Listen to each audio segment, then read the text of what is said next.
screaming sound out of that right there. And that's going to be silver.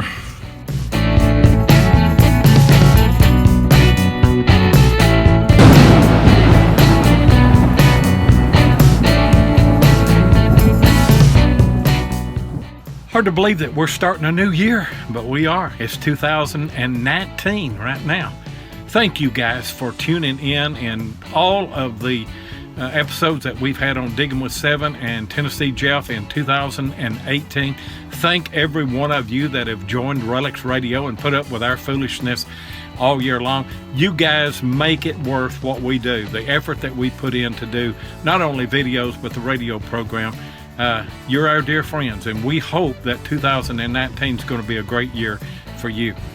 I've got silver. You don't hear me say that too often, but I do have silver at the first of this video, and also go to a Civil War camp and do a little bit of hunting there. At the end of this video, I'm going to put all of the thumbnails from 2018, just a reminder of what this year has been. The things that we have shared with you, shared some hunts with some great people, and also on the radio. I mean, we've just had a phenomenal year in 2018 on the radio, on Relics Radio, and we're looking forward to 2019. 2.5 rednecks with a metal detector. It's going to be fun. See ya.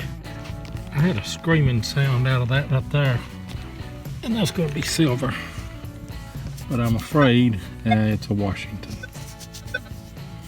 And yeah, I rub them. It's a 1946 silver Washington. I'll take that though. Oh me, there it is. It's a little choppy. I'm thinking nickel, but I don't know.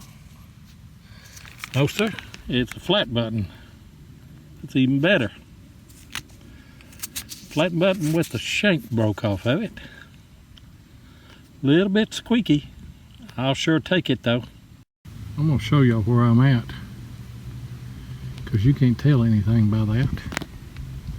I'm right out in the middle of a field. I found an old house out here, and I do believe that I've got another silver right here.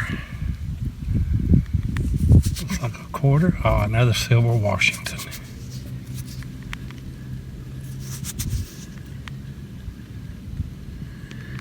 $1937 on that. I don't remember what the other one was. A 2 silver a day.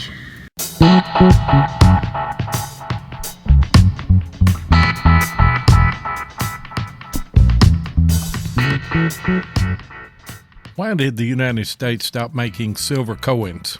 If we had not done so, we would have risked chronic coin shortages in the very near future, President Lyndon Johnson commented before Congress just prior to his signing the Coinage Act of 1965, the law which fundamentally changed the composition of America's coinage.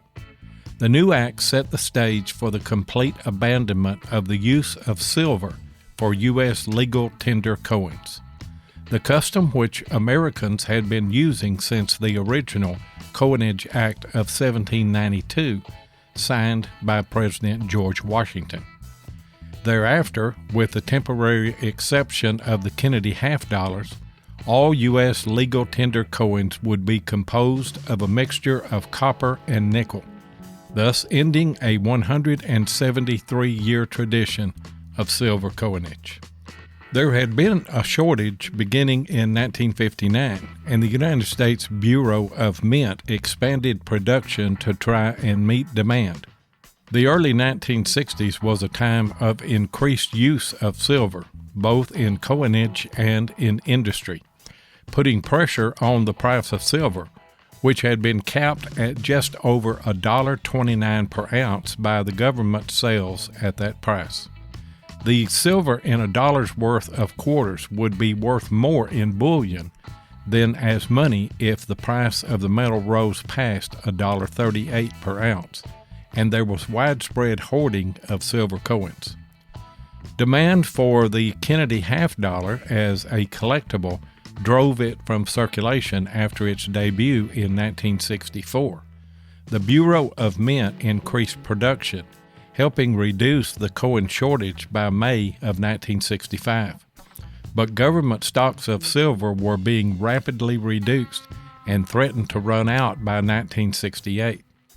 After extensive study by the Treasury Department, President Lyndon B. Johnson in June of 1965 recommended that Congress pass legislation to allow for silverless dimes and quarters and debased silver half dollars. The new coins began to enter circulation in late 1965 and alleviated the shortages. And you might not know that no U.S. quarters were struck at any mint in 1933. There was an oversupply caused by the 1932 debut issue of the Washington quarter in honor of the bicentennial anniversary of Washington's birthday, February 22, 1732. The original plan was for the Washington quarter to be produced only 1 year, but its popularity saw its return in 1934. Doing a little bit of scouting at a new site. We was just about getting ready to leave and move over just a little bit, but I've got a fired bullet. It's got rings on it, but it's got a flat base. I'm not sure what it is. Could be a Colt revolving rifle. I don't know, but it's definitely period. And we know that there were Confederates in this area, and we know that there were Union. They were attacking the Union just a little ways from here, and they staged, the Confederates staged right here. So we'll see if we can find anything else. Right out of the bottom of that hole right there, I got a great find. I got a Burnside. I've never found a Burnside on it.